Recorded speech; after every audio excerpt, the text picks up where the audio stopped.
আপনি আসলেই মানে ক্রীড়া বান্ধব একজন মানুষ। খুব সম্প্রতি বাংলাদেশ জাতীয় ক্রিকেট দলের বা বাংলাদেশের ক্রিকেটের আইকন যদি বলি সাকিব আল হাসান, তিনি টেস্ট এবং টি-20 থেকে অবসর নিয়েছেন। কিভাবে দেখছেন তার এই অবসরকে? সাকিব আল হাসানের দুটো সত্তা আমি একটু ভাগ করি।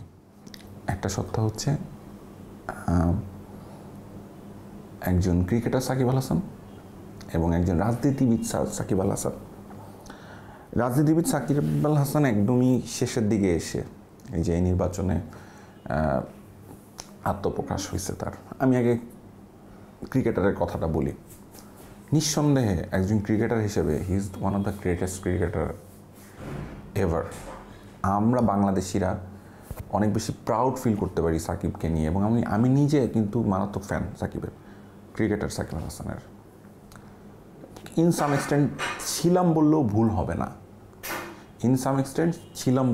হবে না, কিন্তু আমি কিন্তু তার ক্রিকেটের, বাংলাদেশের ক্রিকেটের প্রতি তার ইন্ডিভিজুয়ালি হয়তো অনেক অ্যাচিভমেন্ট আছে, হয়তো সে দলীয়গতভাবে অনেক কিছু অ্যাচিভ করে দিতে পারে নাই, কিন্তু ইন্ডিভিজুয়াল অ্যাচিভমেন্ট, বিশ্বের 1 নম্বর অলরাউন্ডার থাকা, বাংলাদেশের ফ্ল্যাগটাকে টপে রাখা, সেই জায়গাটায় আমি তাকে কোনোভাবেই ছোটো করতে পারি না। এবং তাকে আমি হয়তো ইমোশনালি আমি তাকে 10টা খারাপ কথা বলতে পারি, 2টা গালি দিতে পারি, কিন্তু সত্যি কথা বলতে cricketer Shakib Al Hasan is great, এটা ফ্যাক্ট।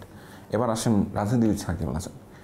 রাজনীতিবিদ সাকিব আল হাসান যেটা হচ্ছে সবচেয়ে বেশি ডিসঅ্যাপয়েন্ট করে ফেলছে, সেটা হচ্ছে কোথায়? সেটা হচ্ছে যে শেষ পর্যন্ত সে ফ্যাসিস্ট গভর্নমেন্টের অংশ হয়ে গেছে। মানে আল্লাহ তো আপনাকে যথেষ্ট পরিমাণ সম্মান দিছিলই, আপনার আর কত দরকার ছিল? আসলে আল্লাহ আপনাকে টাকাও দিছিল, অর্থও দিছিল, এরপরও আর আসলে কত দরকার ছিল আপনার? মানে আমার খারাপ লাগছে এই জিনিসটা। মানে একটা মানুষের বেঁচে থাকার জন্য, একটা মানুষের ভালো থাকার জন্য কত টাকা লাগে? এই ফ্যাসিস্টের সাথে যারা জড়িত তারা প্রত্যেকেই কেন এই মেন্টালিটির মানুষ হতে হবে তাদের? মানে এই যে টাকা লাগবে, এত এটা লাগবে, ওইটা লাগবে, এই ক্ষমতা লাগবে, তার সব চাই, সব খেতে হবে তাদের। সাকিব আল হাসানও সেই জিনিসটাই করছেন, তার সব খেতে হবে।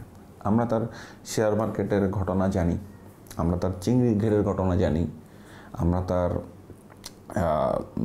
আরও অন্যান্য অনেক ঘটনা জানি। সবগুলো বলতেও চাই না, আসলে নিজের কাছে একটু খারাপও লাগে।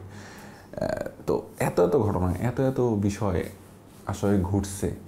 এই যে সাকিব আল হাসান, এই যে বললাম আমি রাজনীতিবিদ, আমি আরও পরিচয় দিতে পারি, ব্যবসায়ী সাকিব আল হাসানের কথা বলতে পারি, কিন্তু সেটা আমি বলছি না এখন।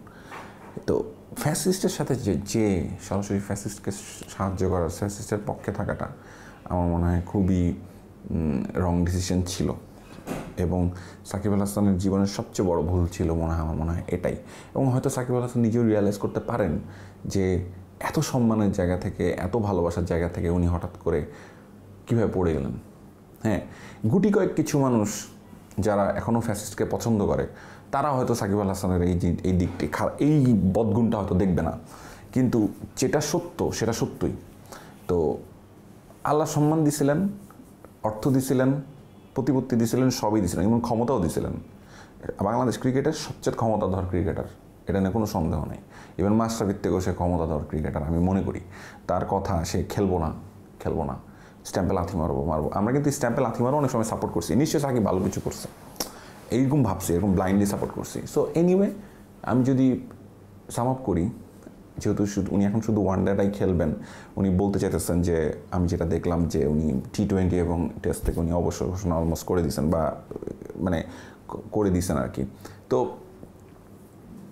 আমি একজন ক্রিকেটার সাকিব আল হাসানকে বলতে চাই যে আপনাকে সবসময় রেসপেক্ট করতাম এবং রেসপেক্ট করেই যাব একজন ক্রিকেটার হিসাবে।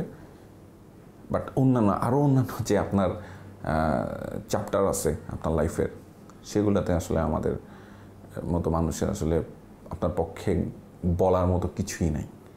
And we are really sorry for that. আপনি যত দ্রুত সম্ভব এটা যদি কাভার আপ করার চেষ্টা করেন, জনগণের সাথে মিশে, এবং দেশের ভালোর জন্য অনেকগুলো ইনিশিয়েটিভ নেন, যেটা দেশের সামষ্টিকভাবে দেশের মানুষের ভালো হবে, সেটা যদি করতে পারেন, তাহলে আমার মনে হয় বাংলাদেশের মানুষ অতটুকু উদার যারা আপনাকে আবারও বুকে টেনে নিবে, আমি মনে করি এটা।